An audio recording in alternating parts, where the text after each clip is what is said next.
ભારત અને Singapore AI અને semiconductor ક્ષેત્રમાં સાથે મળી પરસ્પર મજબૂત સહયોગ આપવા સહમત. ગુજરાતને સેમિકન્ડક્ટરનું હબ બનાવવા સિંગાપોરની મુલાકાત સીમાચિહ્નરૂપ થશે સાબિત. બંને દેશો વચ્ચે કુલ 4 સમજૂતી કરાર પર હસ્તાક્ષર. પીએમ મોદીએ સિંગાપોરની એઈએમ હોલ્ડિંગ્સ લિમિટેડની સેમિકન્ડક્ટર સુવિધાઓનું પણ કર્યું નિરીક્ષણ.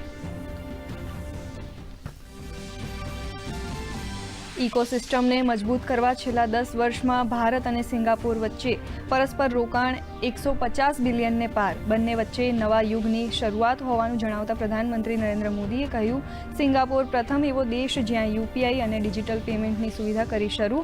ડિજિટલ ટેકનોલોજી, આરોગ્ય અને મેડિસિન ક્ષેત્રમાં થયા કરાર.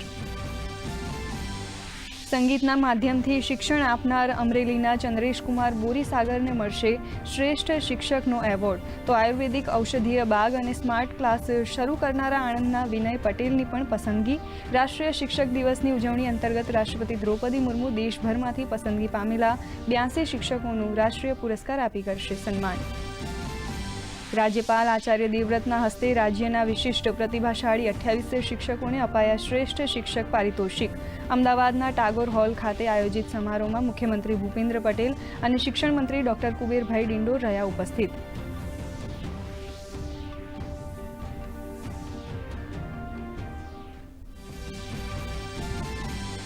ઉત્તર ગુજરાતના દર્દીઓને હવે કોક્લિયર ઇમ્પ્લાન્ટ સર્જરી માટે અમદાવાદ કે ગાંધીનગર સુધી નહીં જવું પડે. હવે પાટણ ધારપુર ખાતે કોક્લિયર ઇમ્પ્લાન્ટ સર્જરીને અપાઈ મંજૂરી. જન્મથી જ બહેરાશ ધરાવતા બાળકોના થશે ઓપરેશન.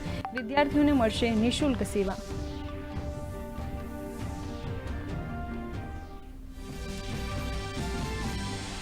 ઉત્તર ગુજરાતમાં વરસાદી માહોલથી ખેડૂતો ખુશ. તો પાલનપુરમાં ભારે વરસાદથી જામપુરા હાઈવે મહતપુરામાં ભરાયા પાણી.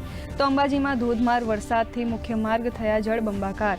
તો અમરેલીના રાજુલાનો ધાતરવડી 2 ડેમ થયો ઓવરફ્લો. કાંઠા વિસ્તારોને કરાયા સાવચેત.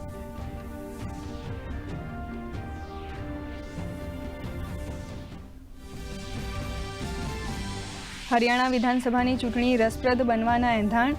રેસલર બજરંગ પુનિયા અને વિનેશ ફોગાટ વિધાનસભાની ચૂંટણી કોંગ્રેસમાંથી લડે તેવી શક્યતા. ગઈકાલે રાહુલ ગાંધીને મળ્યા બાદ અટકળો તેજ. હરિયાણામાં 5મી ઓક્ટોબરના રોજ તમામ 90 વિધાનસભા બેઠક પર થશે મતદાન.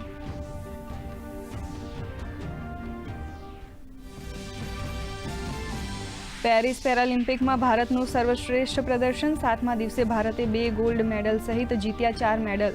પેરા તીરંદાજીમાં હરવિંદરે જીત્યો ગોલ્ડ. તો ક્લબ થ્રોમાં ધર્મવીરે ગોલ્ડ અને પ્રણવ સુરમાએ જીત્યો સિલ્વર. ભારતે અત્યાર સુધીમાં કુલ 24 મેડલ કર્યા હાંસલ.